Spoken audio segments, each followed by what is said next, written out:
Oh, there everyone is. Sorry, I've just been sitting here in silence. I didn't have the participation panel popped up. Hello, good morning, good afternoon.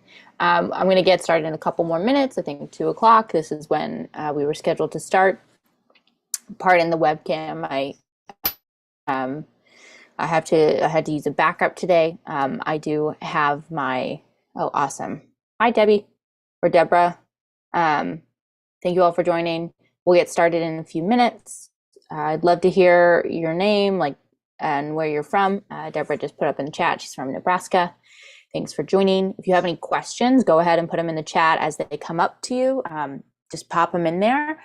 I am recording this class, and it'll be posted afterwards. I'll send you guys a link to that and a link to some other stuff afterwards. I'm also going to include the slides, the presentation slides that I use. They will be attached. You'll have a link where you can go download them if you want in the follow-up email. And like I said, I'm just going to wait a few more minutes, 2 o'clock where I am in New York. So that's about 3 minutes from now, and we'll get started. Perfect.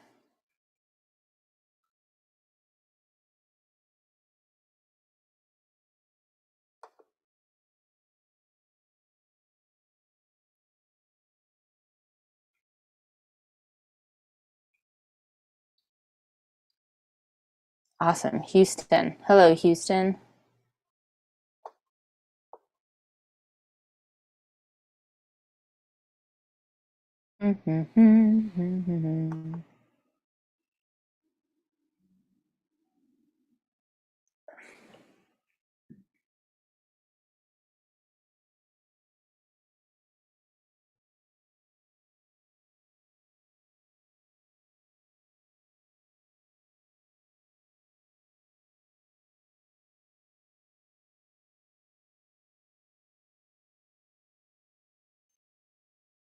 All right, Connecticut as well. Fantastic. If anything comes up like sound or other stuff, you can also put that in the chat, like if something's not working. When we get started, I will be flipping screens back and forth a little bit, so you'll be able to see my camera hooked up, take a few photos.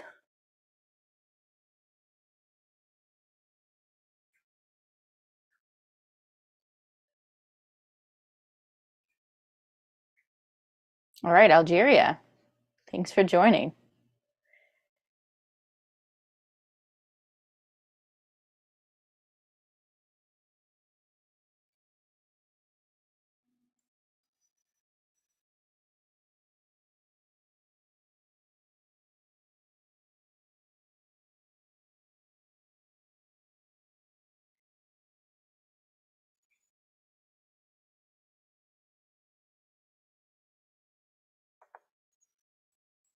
Okay, cool.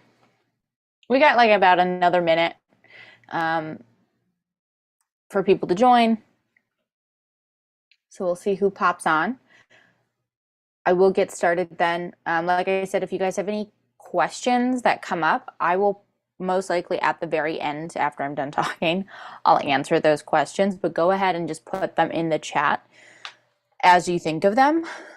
That's not a problem at all. If I have time, if I'm looking at the pacing and timing and I can pause, if I can pause while I'm doing the presentation, I'll try to answer them then, but most of the time what ends up happening is at the very end I go back. Yeah, so feel free to do that. And thank you for everyone who filled out the questions on your form on Eventbrite. It helped me to just kind of glance through them to see like who was coming in having experience in manual mode already and who wasn't. This is like meant to be an introduction to the basics of exposure triangle, the ISO, shutter speed, and aperture. I'm primarily going to be focusing on the digital side. I'll mention film just as a comparison to where we're getting these settings from. But I'm going to be talking about digital cameras when I talk about this. But these are the settings that all of our cameras use. And even in your smartphone, these are the settings that your camera's smartphone is trying to figure out automatically. All right. I will, we'll get going. This is good. We got like a decent group. I am surprised for this being a Friday afternoon for me. Thank you all for joining. My name's Bridget. I've been a photographer in New York City for about 8, 9 years. Before that, I was getting my degree in photography from Savannah College of Art and Design. And I've been working in various genres of photography since I've gotten out of school. I was told I was supposed to find a niche, right, like a specialty, and stick to that and go really hard. But I just never found one. So I tried a lot, and I had to try and go in depth with them all to make sure it was really something that I liked or didn't like. So I have experience, doing fashion photography in front and behind the scenes of New York Fashion Week. I've done a lot of event photography, weddings, bar bat mitzvahs, etc. I used to work with music groups, bands, DJs, and would help out at concert venues. Had a residency at a few in New York City. I've also been able to help small businesses with their brands, headshots, and some of their website design. And some of my work has gotten to be featured on transit ads in New York City.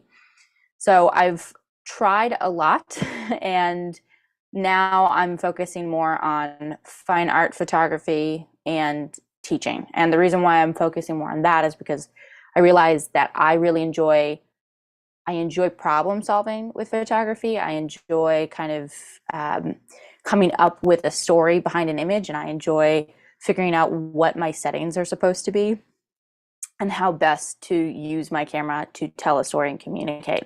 And that's all photographers use that in all genres, but I want to focus on that in fine art, and also just helping other people have fun and enjoy photography, and have this outlet to create. I think photography, especially now with the accessibility of cameras in our smartphones or other forms, it's a democratic art form, and I think you can feel a little bit more a sense of accomplishment a little bit sooner than if you're drawing or whatever else.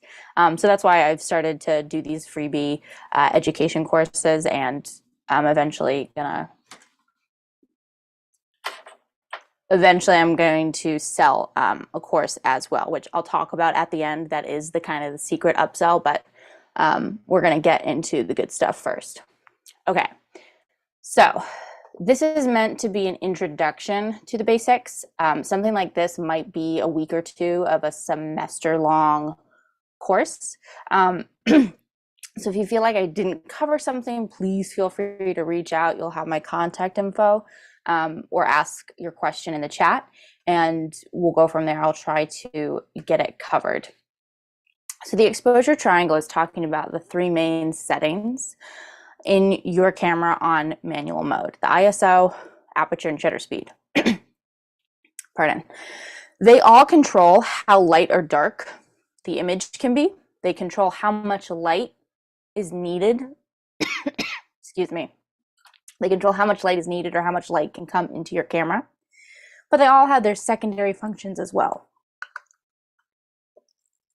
Oh my God. It's so dry with the heat coming on. Hold on one sec.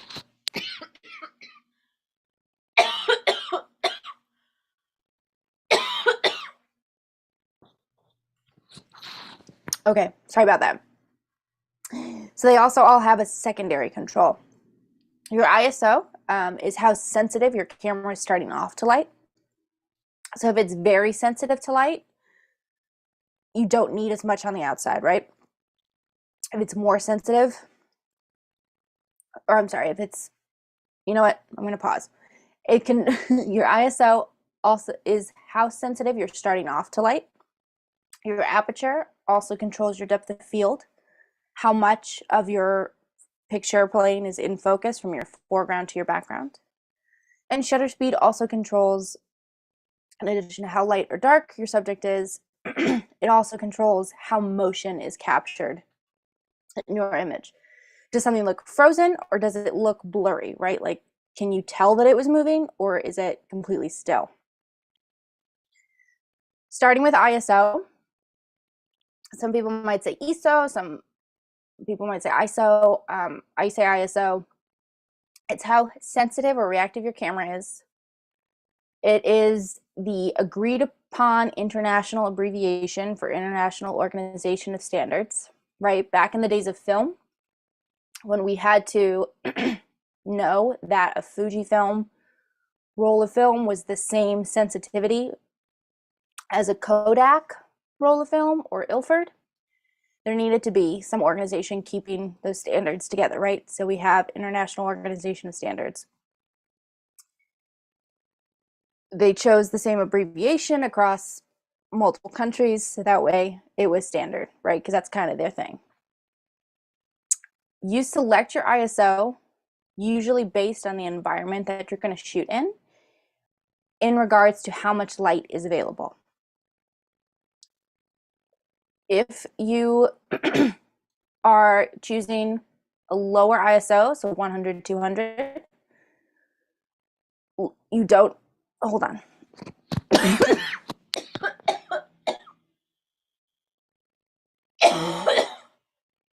Oh my God.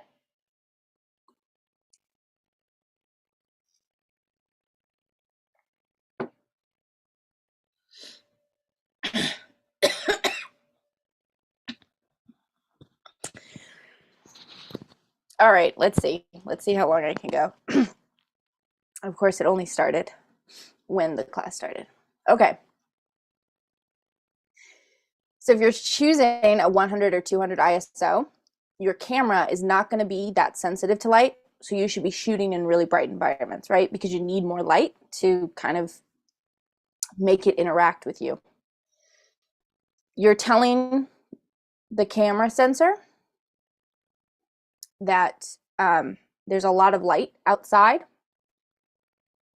If you're choosing a 100, 200, etc. And so it's only going to react to really bright or really high amounts of light. So that's like a noon outdoors sunny day. Think about using 100, 200 ISO. The higher you go in your ISO, the less light is needed to make the sensor react. So if you're in a really dark situation, really low light situation, indoor, nightclub, right? Outside, evening, rainy day, your ISO, you will want to think about making it a little bit higher. Now the trade-off with going from 100, 200, etc., and going up on your ISO is that secondary control. And that secondary control is the noise or grain that your image is going to have. So in film, we would call it film grain. In digital, we call it noise. Cameras are a little bit different going from brand to brand on how they handle high ISO. So keep that in mind. Like this is part of where the computer side of photography and your hardware may have an advantage over another.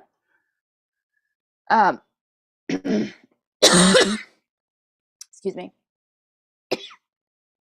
Depending on how the processor works in converting those pixels, those lights into pixels on the sensor, your ISO may just natively perform better at a higher speed.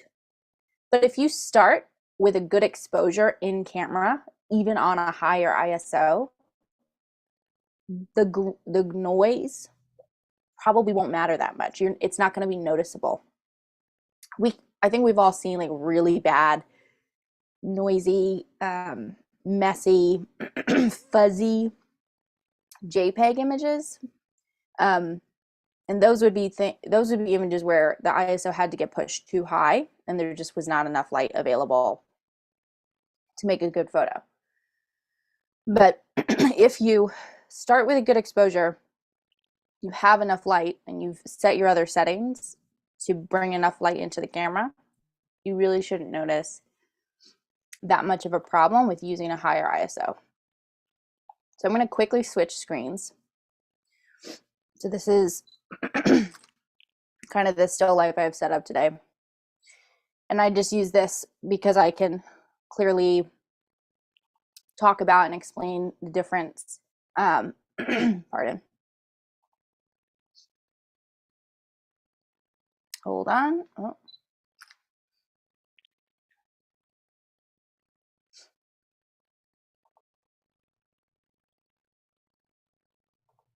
One sec. Okay, but I just use this still life to kind of talk about um, how we're doing everything. All right, I'm just gonna move a few things around. There we go. Perfect. Okay. So we're starting here with some of these images, and I'm gonna start with ISO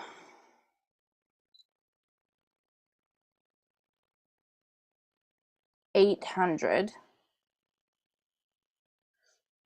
Hold on.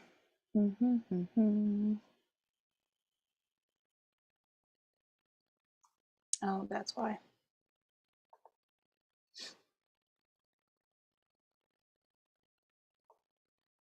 There it is.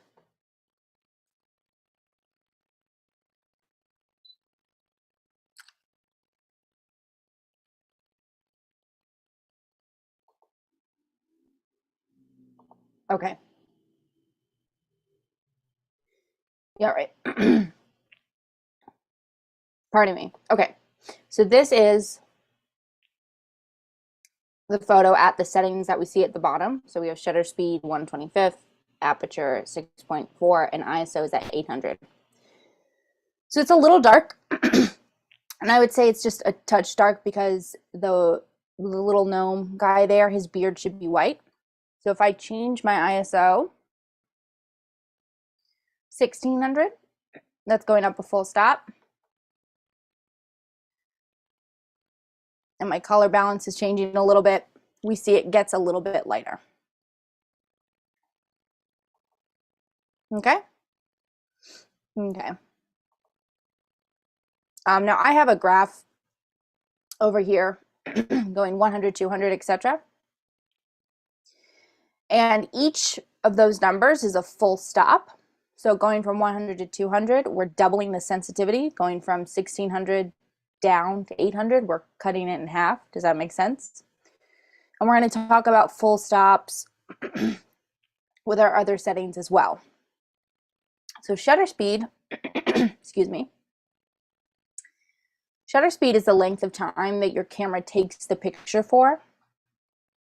So back in the days of film, there was a literal shutter, like a door in front of the negative, and it would open, light would come through, hit the film, and then it would shut, and your film was back in the black box of the camera body. DSLRs still have that function, mirrorless. Some of them have real shutters, some of them are just electronic.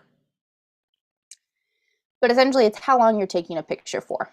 If you think about a faucet, like in your bathroom, the only way you can control how much water is coming through, because it's a steady speed, it's a steady flow, is how long you turn your faucet on, right? And that's like your shutter.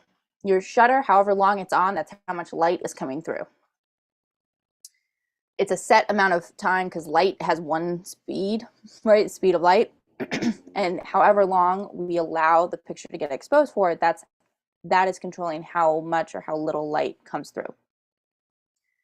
It's typically measured in fractions of a second.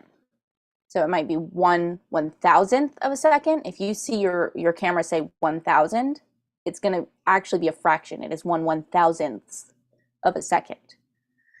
Like 1/500th, 2/50th, 1/25, 60, etc. If you have a faster shutter speed, right, like 1000, 500, it's a shorter exposure time. If you have a slower shutter speed, like 130, 115, that's going to give you more light because it's a longer exposure time. The secondary control of shutter speed on your camera is motion and how motion is portrayed in your image. This is a general guideline because it's also going to depend on your focal length and just like how much coffee you've had that day. and some other environmental things. But if you use a shutter speed slower than 1/60th, think about stabilizing your camera. You're kind of getting to that danger zone of you might need a tripod, or you might need to put your camera down on something that is not moving at all if you want a really clean, crisp, sharp image. Again, shutter speeds measured in full stops, like the little graph I have down there, 1,000, 500, 250, etc. And it kind of makes sense. There's that weird jump between 1/25th and 60. It's not like quite half, but those are all one stops of light. So if you go from 1,000th to 500, you are cutting the amount of light in half. If you go from 30 to 60, you're doubling it. Make sense? And we're going to do a quick switcheroo again, right? So now this picture that we have here, the shutter speed was set to 125. But if I slow it down, my shutter speed to about, let's see, we'll do 130. And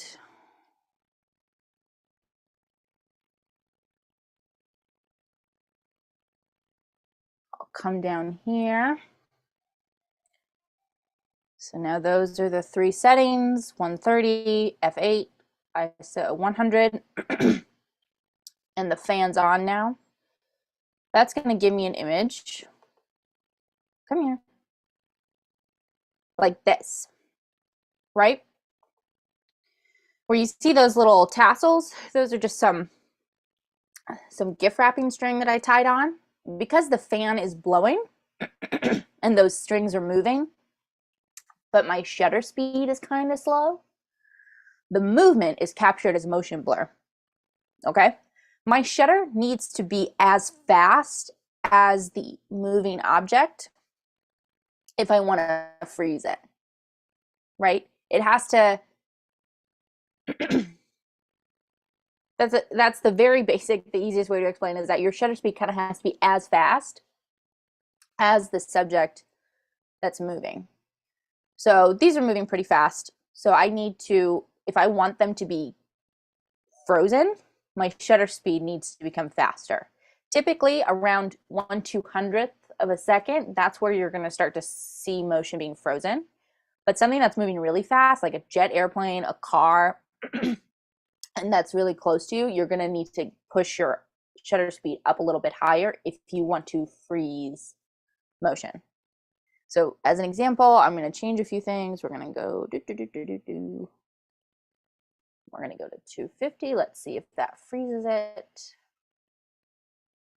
Actually, we'll go one more. We'll go one more just to really.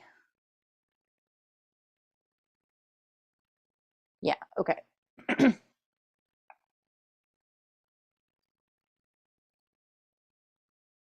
Yeah, okay, perfect. So then with those settings, and I'm going to hit the button.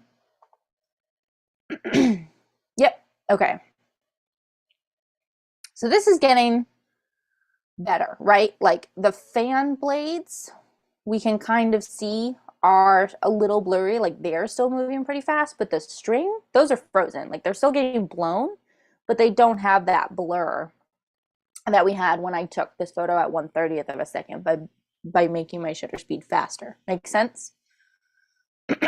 Now, I'll do one more adjustment just to show you, and I'm going to go, my shutter speed is going to get really slow.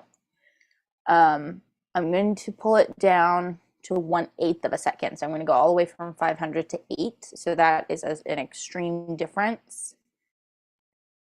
And I know some of you might see me changing my other settings, and I'm going to talk about that at the end. That's kind of the relationship of the exposure triangle, but I'm going to talk about that at the end. So don't worry. Oh, all right. And yeah, so this is like a really slow shutter speed. That bottom string is just not in the way of the fan anymore. It fell, so it's not getting blown. But do you see this current photo where the shutter speed's at 1/8? You can't even see the strings. They're moving so fast and getting so blurred that we can't even tell that they're there. And the fan blades too, like it's just one solid color inside that cage. Okay. So now let me switch back. Great. And we're going to talk about aperture. This is the opening size in your camera lens. The aperture is in your camera lens. It's not in your camera body. So if you have a camera unit where you can change your lenses, your aperture will change when you change your lenses. It is measured in increments called f-stops. The larger the actual opening, the smaller the f-stop number, right? And that's a little bit confusing. And so I have this thing to illustrate what the inside of your lens is kind of doing. The inside of your lens has like a diaphragm, they call it, and it's a bunch of different blades. It could be 7, it could be 5, it could be 3, but they're all kind of working like this. So when it's closed down, like at a f22, f32, it's very small, right?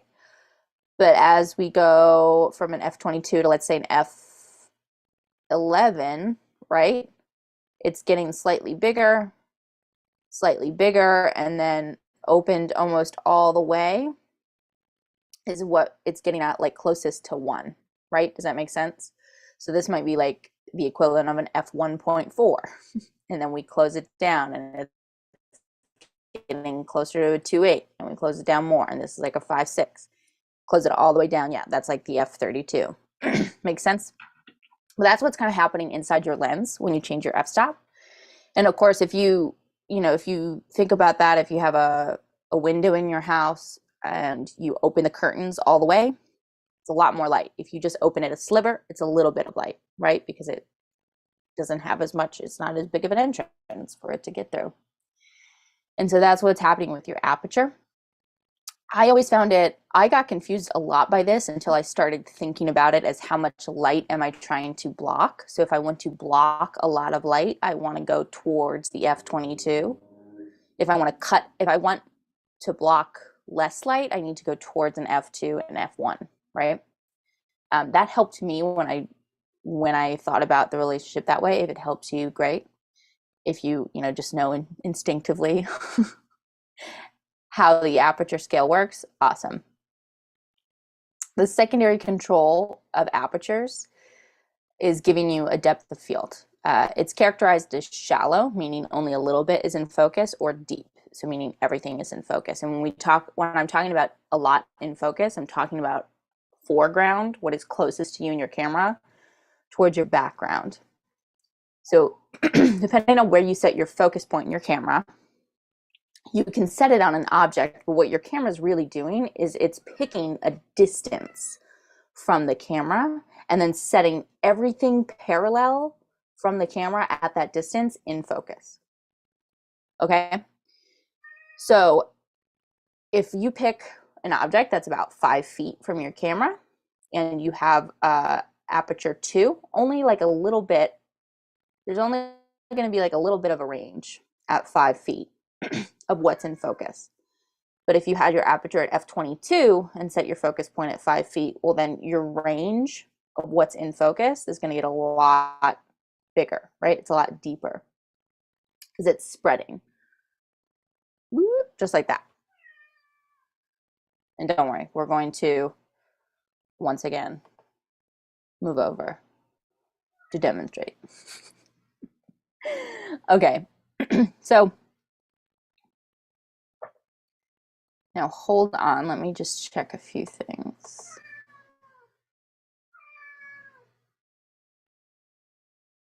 Okay.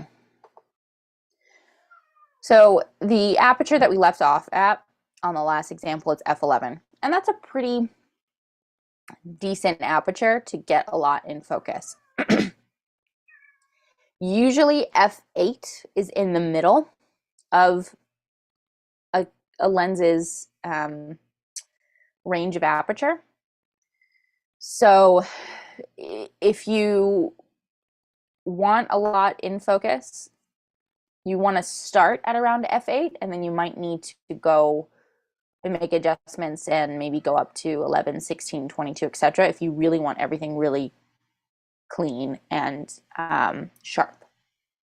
If that's not that important to you, or if you really want like a shallow depth of field, only a little bit in focus, then you need to go down from the f8, right? So you get closer to that 2.8, that 1.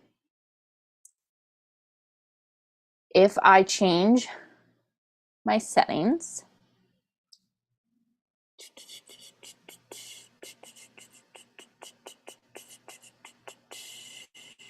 and hold on, I'm just checking a few things.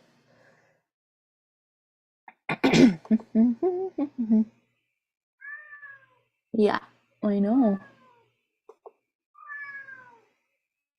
All right, hold on.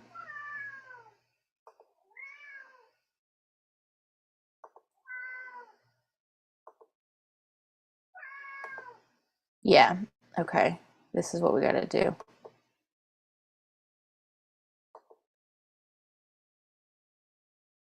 All right, great.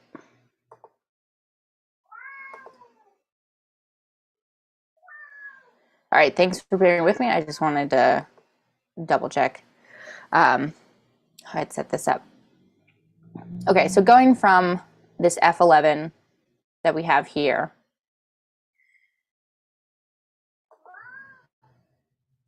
if we wanted a really shallow depth of field to kind of get this image, right, with the where just the 34 is in focus, that F11 is not going to cut it. So I need to make sure that I have the biggest aperture available on my lens, right, which in this case is an f4.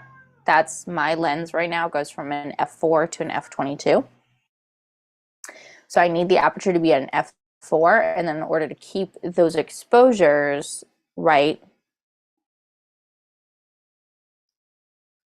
I need to make sure my other settings kind of come up with it. So this example, this image that's on there where it's just the 34, and I'll try to zoom in, right? The 34 is in focus, but moving out, moving away from that, everything else gets blurry. Like that little guy back there is blurry. The cookies are blurry. Just what I've set in focus in the front is in focus. Now, if I move my aperture, if I want to get everything in focus, I might want to move my aperture up to, let's say, an 8. And we'll do my ISO at 1600, and it would give me more like this. So the 34 is still in focus. This is a lot sharper, this grid back here for the Sudoku puzzle. But back here, it's still out of focus. It's not as blurry, oh, come here, as the last one at aperture f4, right?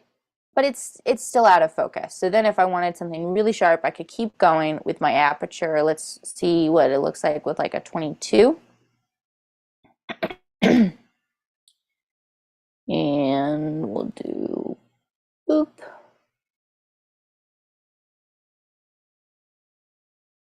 Boop. Yeah. Great. So we'll see what an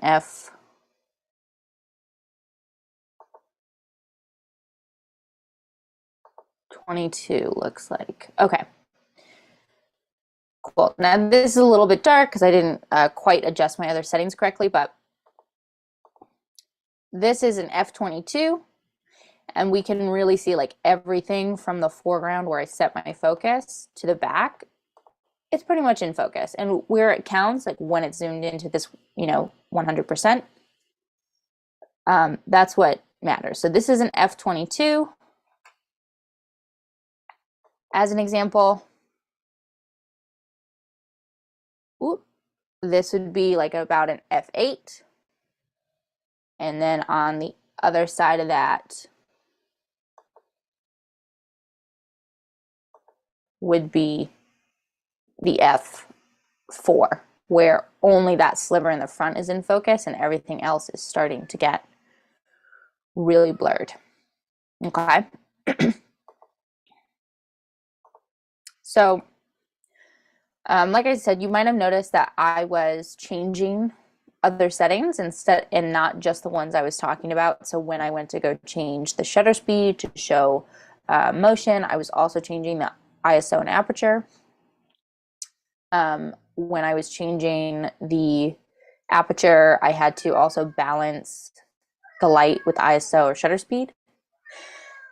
And that's because if I want an image, if I like how bright or dark an image is, but I want to make a change on one of the secondary qualities, like depth of field, shutter speed, etc. If I want to keep that same exposure, right, that same amount of light, I need to make sure that I'm balancing the light I'm taking away on another setting.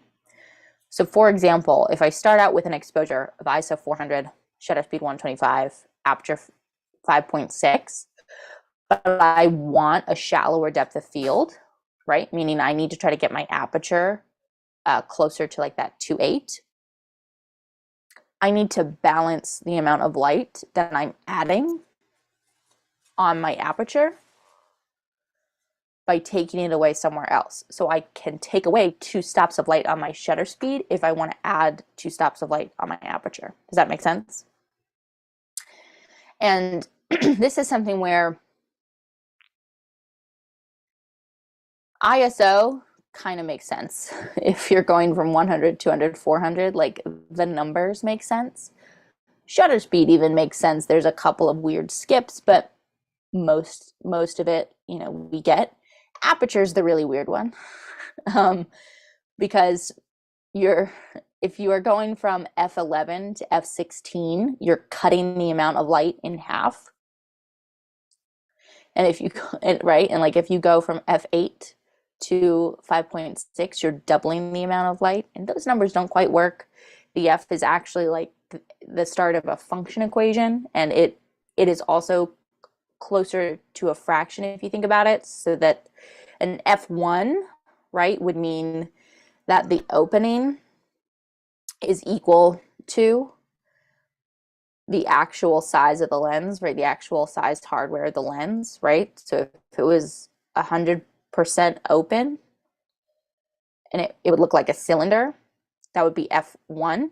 And then all the other things are like f, whatever, f2.8, like it's closing it down. It's covering, it's less surface area that's open. I think that's more than anyone actually needs to know. If you just know the relationship of, how you're moving on the scale of stops, which way gives you more light, which way gives you less light, that will be better. That's all you need to know. The stops are equal. So if I go between one stop, right, that 400 and 800 on ISO, okay, like if I want to add the light there, if I go from 400 to 800, but I liked my exposure that I started with, I could cut light on my shutter speed, or I could cut light on the aperture. Again, that's something where if you're just going out and you're trying to find a good exposure, you don't have to worry too much about the relationship. It's when you want to take control of the aesthetics of an image, when you want to prioritize your depth of field, when you want to prioritize how motion is depicted or captured. That's when you may need to make these fine adjustments. So I hope that helps.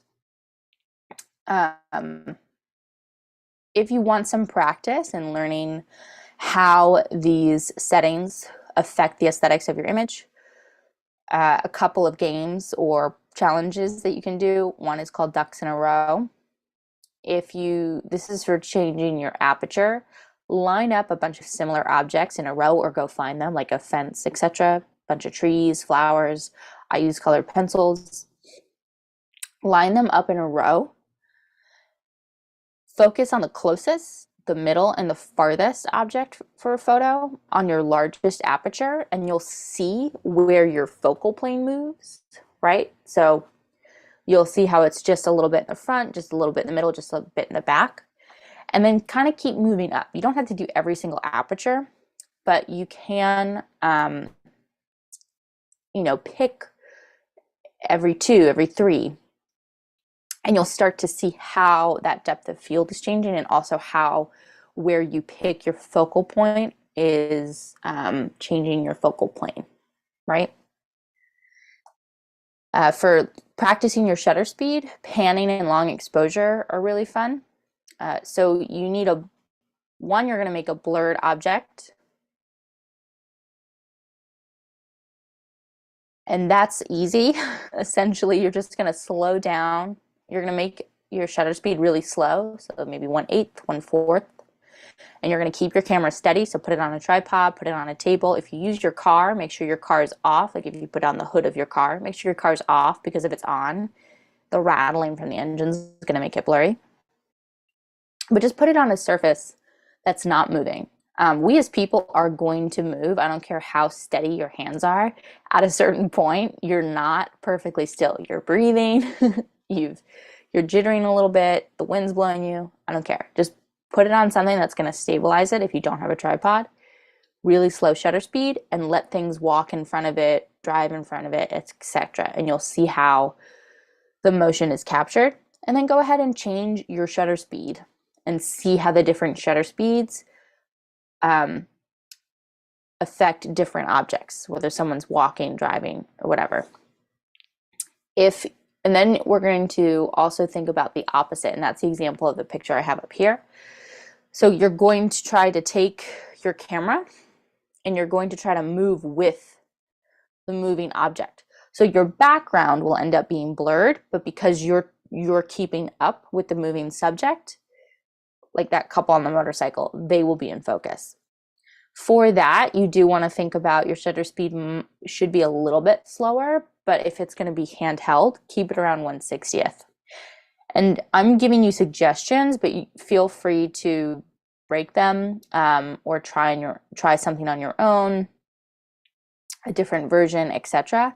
And just have fun with it. These are more, what I'm saying is more guidelines than anything else. And then the last game, and I'll send a few little cards with the slides for this, is ISO Bingo.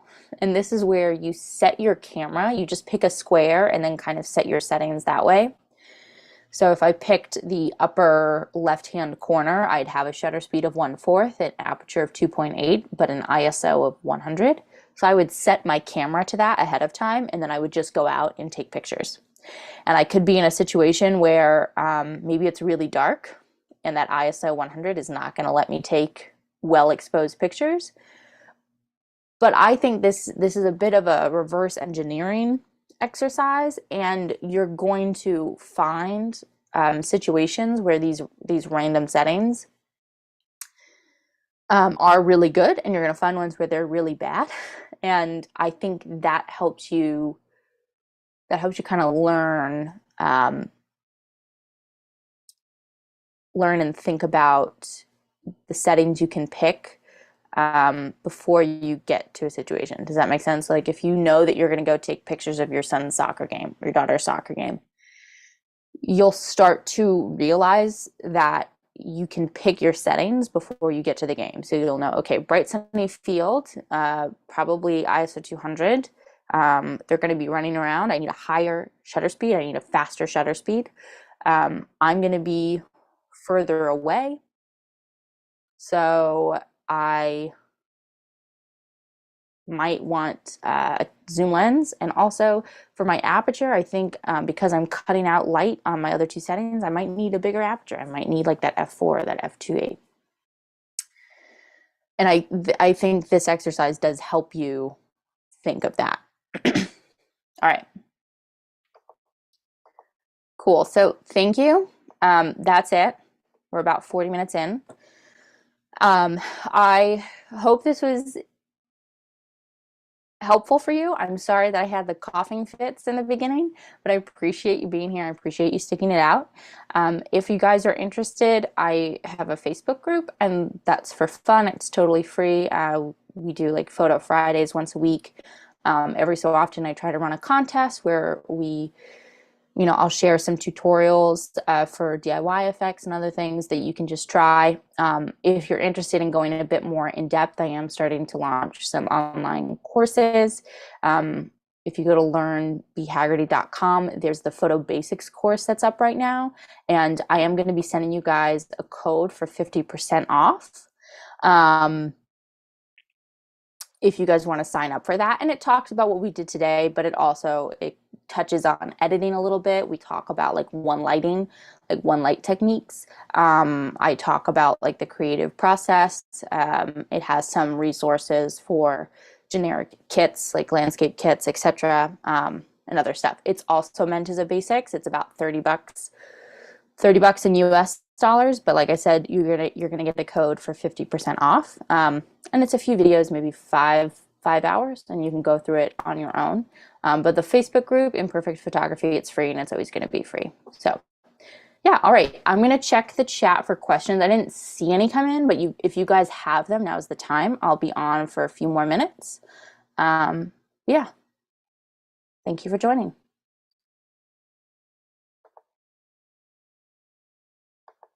Q&A, perfect. What would happen if you do not...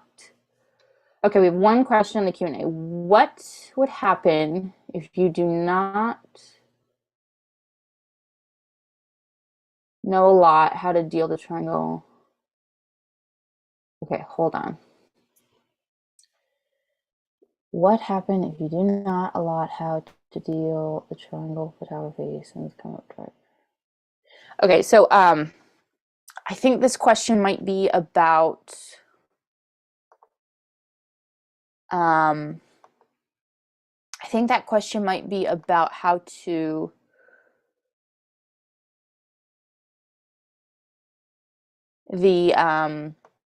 if you have a darker image, how you can get it lighter. So if you're starting with a dark exposure and you want to add light, pick one setting. I would start with just one setting, and one setting that you don't mind if the aesthetics change, right? So if you are photographing a still scene, like a landscape, and you need your image to get brighter, slow down your shutter speed. That's probably the priority there, right? Whereas if you're shooting something that's moving really fast, like a sports team, and your shutter speed needs to stay fast, you can try to add light with your aperture or by bumping up your ISO. So it depends on the situation, but essentially I would just start with one setting and then go from there. If you're starting with an image that's too dark and you need it to get lighter. Okay. Yeah, I have the neti pot too. I'll have to do that, Debbie. Thank you so much. All right. You're welcome.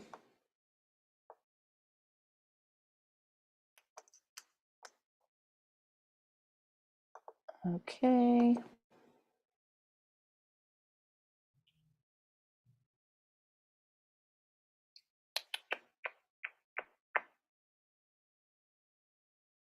Yep. All right, I'll hang out for like another minute or two. If anyone has a question, feel free to type it in. But it seems like maybe we're good to go.